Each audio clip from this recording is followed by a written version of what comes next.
that I did not want to not talk about the subject that I was asked to speak to, no matter how difficult it was, because I think there is truth to power. And I think it's important to be truthful because I know that there's going to be others coming after me. And perhaps having a frank conversation about some of my experiences will make it easier for those who come afterwards. So I just wanted to kind of put that lens on this conversation as we move forward. I wanted to start with a story because I think that's the best way to start and then kind of move forward from there. Some of you might have heard this story, but I think it's important because this story really shapes how I feel about the work that I do and why I do the work that I do. When I was about somewhere between 10 and 11, I had gotten the opportunity to see somehow the Top Gun movie. And I remember running into the house where I now sit, into the kitchen where my mom and my grandma were. They were there most afternoons. I think they were picking some type of beans. I think it was string beans from the garden, but it could have been pinto beans. I just remember it was beans. And I remember announcing to my mom that I did want to be a test pilot. I was so clear. That's what I wanted to be when I grew up. I was going to fly planes for the Air Force. That's what I was going to do. And my mom looked at me and she started laughing. And I was somewhat hurt by that because normally when I told my mom I had an idea, she was 100%, yep, you can do it. No questions asked. But in this particular time, she started laughing. So when I asked her, I go, what is so funny? Like, why are you laughing? Like, I can do it. I know I can. She said, I have no doubt that you couldn't be a test pilot. She said, the reason why I'm laughing is because you like to argue so much. I had just assumed you were going to be an attorney. And I was like, huh. So that started a whole conversation with my mom that day, where I found out that what she wanted to be when she grew up as a child was an attorney. And so I asked her, I was like, Mom, how come you didn't go become an attorney? My mom was a school teacher. And I was like, how come you didn't go become an attorney? And I'll never forget what she told me.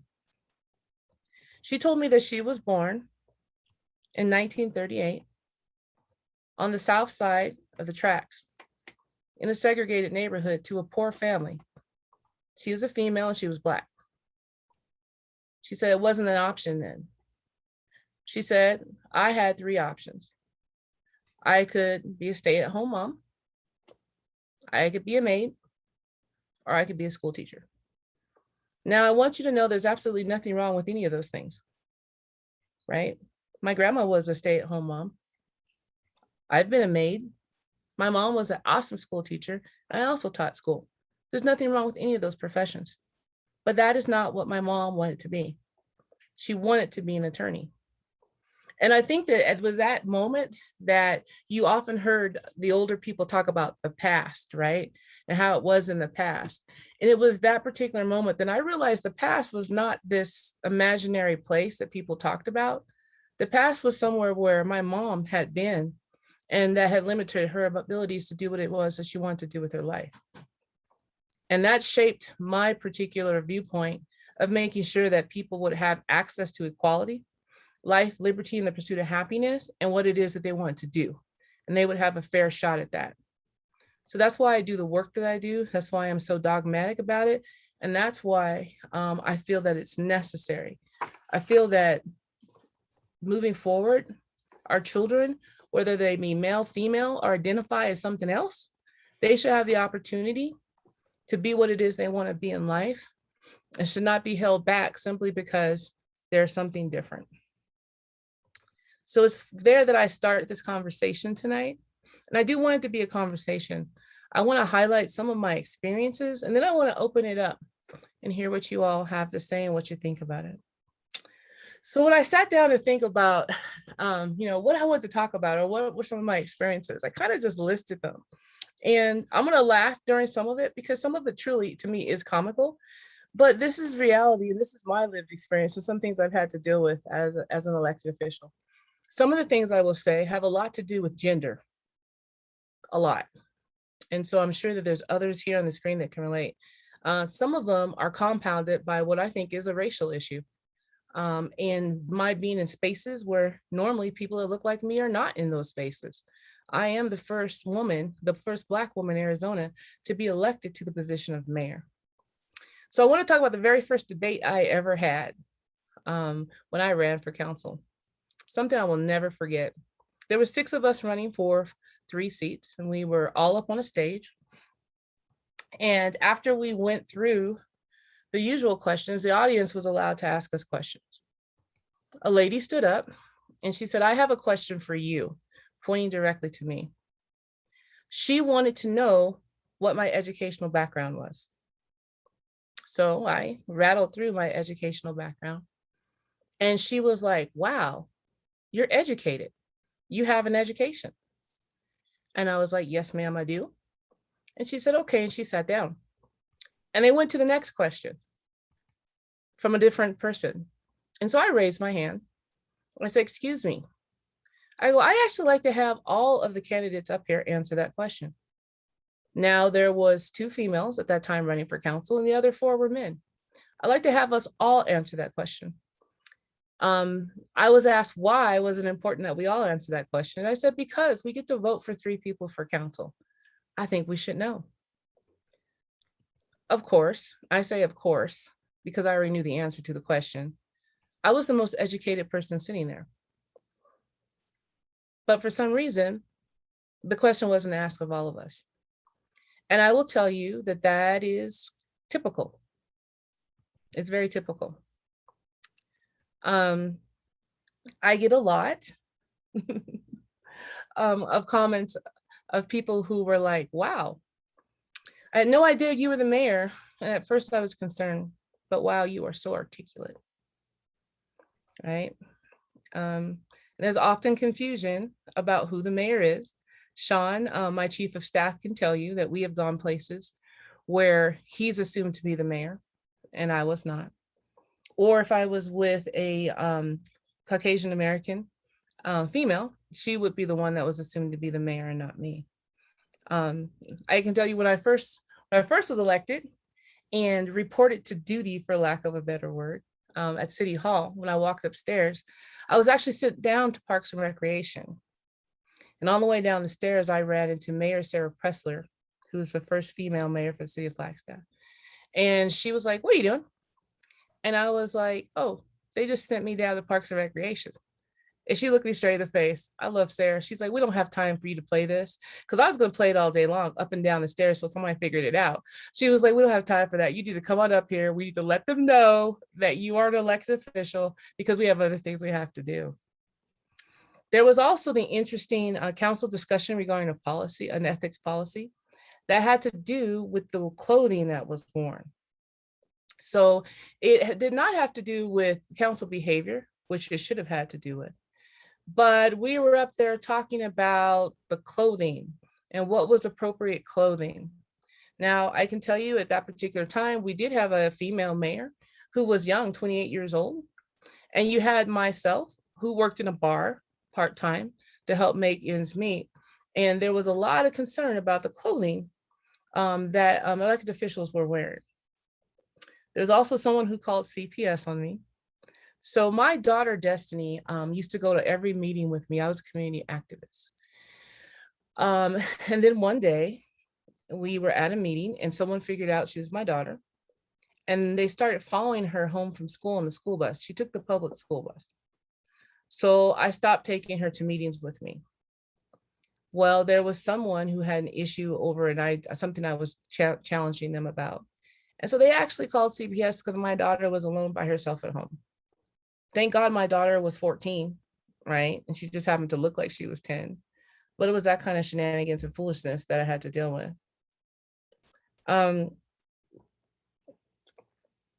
This last election, the most recent one, I can tell you there was a lot of things that were happening in the background. I had to call the police 3 times in 2 days, less than 24 hours, because of what people were doing on my property. I had to I actually drove into my yard with no trespassing signs that I was told to go get.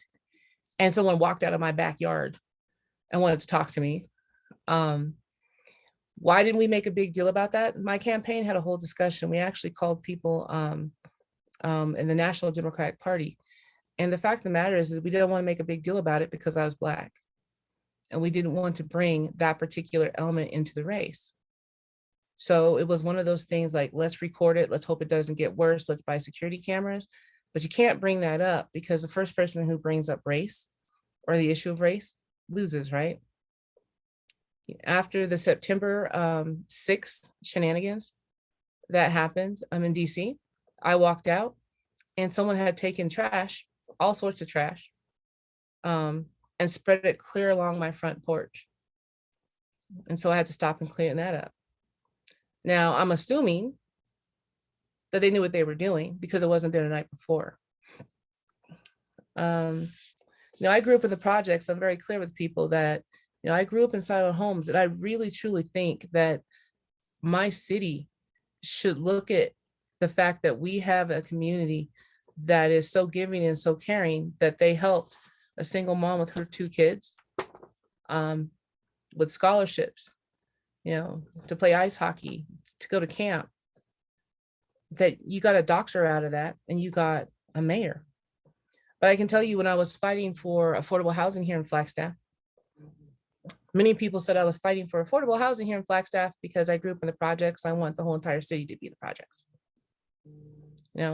Those types of things.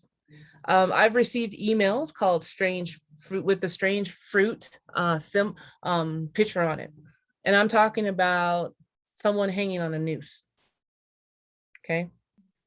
I've gotten those types of emails. And there's a bunch of emails that I have received over the years that I wanted to actually publish. I wanted to start a Facebook page and once a day publish some of these emails because I thought it was important that people know what their family members and colleagues and the people who live next door to them were saying and doing. But again, it's one of those things, is that the appropriate behavior of an elected official? Because sometimes when you call in a complaint, you're told that you're an elected official and you put yourself out there and you should just deal with it. And I would just say that, I don't agree with that. I put myself out there for my community. I'm respectful, I'm civil, and I don't mind talking to anybody about anything. But I don't think as elected officials, we sign up to be abused.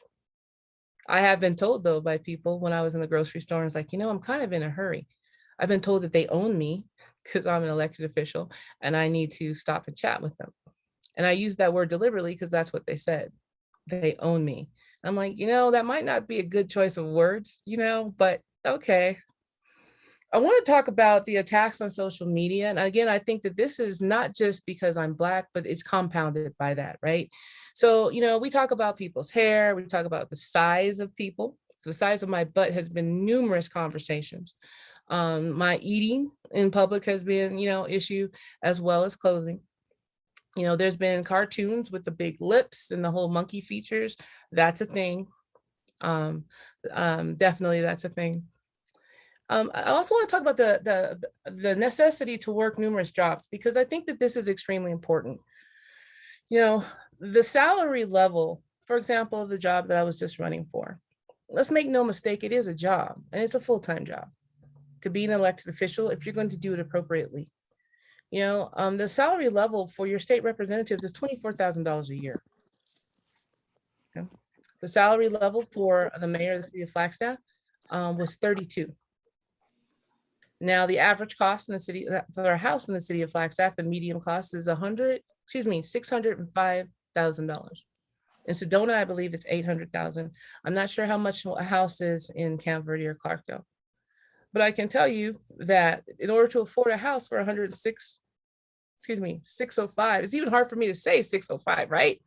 For 605, you have to have a minimum income of $120,000 to afford that. That's not my salary, right? My salary as mayor was $32,000 a year. Take home pay, what is that, 28? So of course you have to work other jobs unless you are independently wealthy, unless you're retired, unless you own your own business and have people who can work for you, or unless you are married with a spouse that is okay with your hobby, for lack of a better word, of which that was not me. And that's not a lot of people who are indigenous or people of color. That's not our life. That's not how we live, right? So of course I had to work other jobs. And I remember the controversy because, oh my God, the mayor is working in a bar. And I had to stop and explain, yeah, I am working in a bar. I go to work at 9 o'clock at night. I get off at 3 o'clock in the morning. Most people don't need their mayor then. I'm making all my other meetings and everything else that I need to make. If you'd like to pay my salary, or if you'd like to give me a full-time salary, hey, I would be more than happy not to work at the bar. But what I thought was interesting is that, when we had a conversation on council, I was like, okay, I'm on my way out. I want the next mayor to be able to eat. I will tell you that Sarah Pressler, when she was mayor, numerous times she was at my house because I had a crock pot on with beans and she was trying to find something to eat because she had quit her job so she could be mayor full time because it was expected. And she was having a hard time buying food. And so, one of the things I wanted was the next mayor coming to not have to deal with that. But when we had the conversation, what was mind blowing to me was the individuals who were very concerned about open space, very concerned about electric cars, very concerned about preservation. They were the ones that fought against the concept of getting raised for mayor and council. And what their response was that, hey, it's an honor to serve. Do we want people who just want to be paid to be part of this? Or do we want people who really want to serve their communities? Are you saying that people need a raise because, they want money? What if people just decide to run for council because they want money and not because they want to serve people? I will tell you that is one of the most ignorant conversations I ever had in my entire life. I just have to be blunt with you about it. Because the fact of the matter is we want qualified people to lead us. And we want a diversity of people to lead us. The only reason I was able to be mayor is because I live in the house my grandfather built in 1942, not 52, 42, right? It's never had a mortgage on it. If I had had a mortgage on this house, I would not have been able to do the job. I would have to go get a real job. And the fact of the matter is I feel that the diversity that I brought to council was more than just the color of my skin. It was the diversity of having grown up in the projects here in town. It was the diversity of having to understand the importance of libraries and parks. It was the diversity to understand why we need to fill potholes and the fact that potholes don't come with a political label on them. I would not have been able to serve. And I think that would have been a detriment to my community. I don't think you should have to be independently wealthy, come from money, have a trust fund to be able to serve in leadership roles. And the way it is right now in the state, those are the things that you have to be, which is why I don't think you get a diversity of people, not just people of color, but you don't get more people who are teachers. You don't get any trash collectors. You don't get those single moms that know what's going on in their parks because they can't afford to serve their community in this capacity. I also just want to point out, Stacey Abrams, there was the conversation about her student loans and her student loan debt. I found that to be a fascinating conversation because Black women in America, we carry the highest student loan debt. There's a reason why we carry the highest student loan debt. We carry the highest student loan debt because we know we have to be the most educated just to land a job that's going to pay us 75 cents on the dollar. We have no choice of it. Even though we're the most educated, we still get challenged. We still get questions. So I think that we should also, be aware of that. I can't speak for other ethnic people, but I think it's probably the same. There was an issue about the car. And I see Vice Mayor Whelan nodded on that. That was a huge issue. So before I became mayor, back in the day when I was on council, the mayor's position had a car. Car came with the position. Then you had mayors that had the luxury of having brand new cars and they could run all over the place and run up and down the Phoenix and all that. So when I became mayor, my car had 216,000 miles on it. And I was like renting a car to go somewhere. And luckily, two of my council members were like, hey, how come you don't have a vehicle? I'm like, the other mayor didn't need one. And so it's not a thing anymore. So we had to have a whole conversation about that. And again, it was the individual on council who helped preserve open space, who you would consider to be one of our most liberal council members, couldn't understand why I couldn't borrow a car or wait till a car was available at the city or come and pick up a car whenever I needed one. Couldn't really understand why there was a request, and I didn't even request it because I already knew, right? It was coming from my fellow council members that were like, look, the mayor needs a car and she needs to have a car at her disposal. So we had a whole conversation about that. Let's talk a little bit about campaigns, right? And I'm getting ready to wind down because I see your guys' face, and some of you are shocked, some of you are laughing with me, and some of you are just like, I can't believe this. So we'll have an interesting conversation. But you know, I was told when I decided to run for LD6 that in order for me to be taken seriously, I had to quit my job. I'm just going to let that sit there for a minute. In order to be taken seriously as a candidate, I had to quit my job. And my response was, oh, okay, so who pays for my everyday expenses? You know? And if that's the case, you will never get any candidates that are not independently wealthy. And, you know, you look at the state and you look at who's representing us, maybe there's a reason why we have the representation that we do. I was also told I need to call everybody in my phone for money. And I say that because I think some of us probably have different phone numbers in our phone. Some of us probably have people who can max out. And thank God I was calling strangers. Many of you are now my friends during this campaign, right? And asking for money, because I will tell you, the people in my phone that worked at the bar or worked in Sunnyside, if they truly gave me $20, that was all they had, you know? But I think that's important when we talk about candidates and we talk about funding candidates and we talk about how elections are run. We need to be aware that, you know, some of your candidates are not going to have those numbers in the phone that can just max out. There was an issue during the last campaign where one of the affiliated, I'm trying to figure out how to put this because I'm deliberately not using names. I'm just doing like, you know, that kind of stuff because I got to work with everybody. One of the affiliate organizations was busy helping one of the candidates that was not a Democrat and was not, they weren't supposed to be helping, it was against policy rules. And when I pointed out that this was going on, I literally got labeled as an angry Black woman. It was fascinating to me because, and I told them, I was like, this is interesting. When I am fighting for LGBTQIA rights, there's not a problem. When I am fighting for Mother Earth and environmental rights and open space, when I'm talking about our dreamers, and I'm being passionate about that, no one has a problem. But when I point out that you are helping someone against the rules to the detriment of me, I'm labeled as an angry Black woman. I will also tell you, during the middle of all this, we were doing the Black Lives Matter and George Floyd and all that. And I remember being at the city council meeting where we talked about that.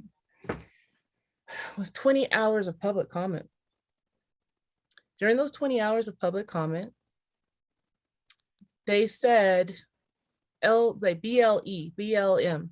BLM was said a couple times, so Black Lives Matter. But the words Black Lives Matter was said a total, I believe, 8 or 10 times. 8 or 10 times during 20 hours. We had, because I was counting, because it was fascinating to me. We were counting and I was counting, and George Floyd's name was said 8 times in 20 hours. Deion Johnson, who was murdered the same day down in Phoenix in the 101, he was shot and killed in his car while he was sleeping. His name was never mentioned by anybody. So then, you know, council had to have their discussion. Well, I had the unique opportunity to speak as a Black person who had a Black daughter, who has a Black twin brother. I had the opportunity to speak as somebody who worked closely with the Flagstaff Police Department for 20 years. We didn't see taking back neighborhoods, all that kind of stuff. And then I had to speak as the mayor of the city. I had 3 different hats I had to wear at one time. And I'll never forget, because someone was so upset with me because I didn't want to defund the police. And I was like, you know, you guys haven't talked to any of the Black people in Flagstaff. Before we do something in their name, why don't we go out there and ask them what it is that they want? Because I'm not sure that we're on the same page. Then, you know, I was accused of being all a bunch of different things. But what I thought was interesting, and I had people that were mad because I mentioned that I was Black, and I had a Black brother who I was concerned about, and I had a Black child. And I remember telling them, I was like, I can speak for all these other groups, all of them, LGBTQIA, the peaks, dreamers, women's rights, the environment, indigenous rights, but I can't speak for Black people. So everybody else in Flagstaff has a mayor, but Black people, because I can't speak for them because I happen to be Black. So I will tell you that I want to hit on 2 more things and I'll be done.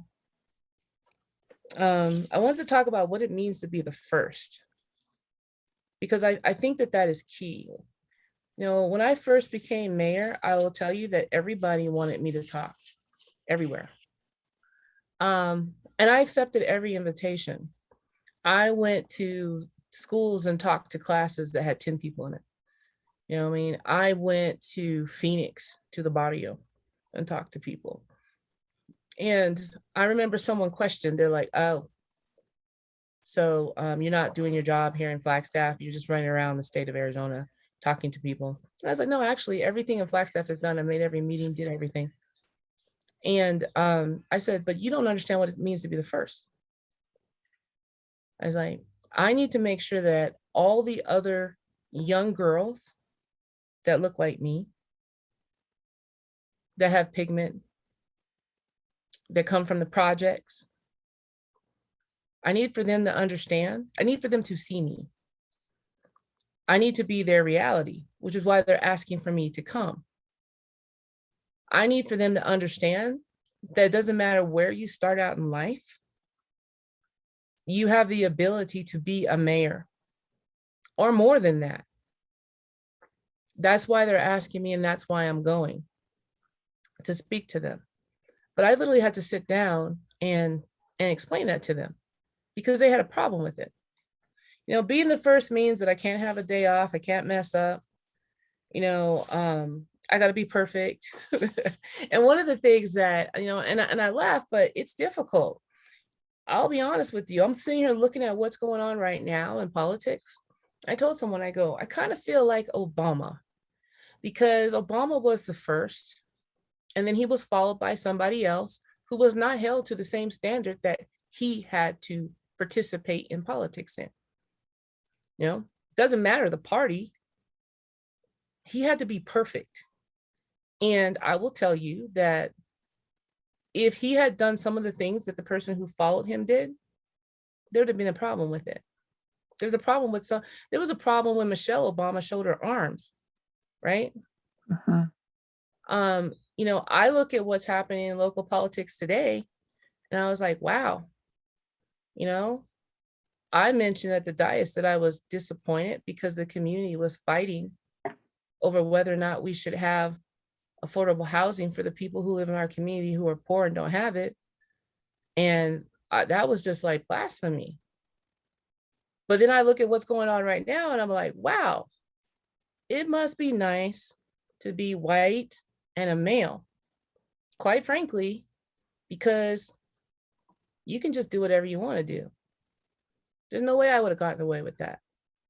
And maybe that's just being too blunt, but that's literally how I look at what's going on locally. Is there's no way. There's absolutely no way I could have done any of it. I could have done any of this and it'd have been okay. So lastly, I just want to say that it's very important that women support women. And I've had a lot of women and men, okay, men that have supported me along the way. I'm very thankful for my campaign manager, Catherine Yell, because she helped filter a lot of stuff for me and help, you know, translate it and, you know, put it in a way that it was, you know, appeasing, for lack of a better word. I'm grateful for Harriet Young, who put me with my campaign manager, for Patrice Horseman, who has allowed me to be non-filtered at times, for Miss Whelan, who's on the phone call with me, Vice Mayor Whelan. I've had numerous kitchen table meetings at her house. And also Team Coral, because when I ran for mayor, when I announced I had just left a radiation treatment, I had breast cancer. And I had an amazing team of people that wrapped themselves around me and made it possible for me to run for office. while I had breast cancer. You know, Bernadine Lewis, Reverend Lewis, who's on this call, she drove me to every one of my chemo appointments, and then drove me back. Um, there's numerous people. So I don't want to say it's all doom and gloom, but I will tell you that there has been a lot of having to navigate, hold my tongue, bear the weight of it. Um, some of it I think is because I'm a woman. Some of it I know is because I'm Black. Um, but it's been an honor to serve my community. I look forward to continuing to.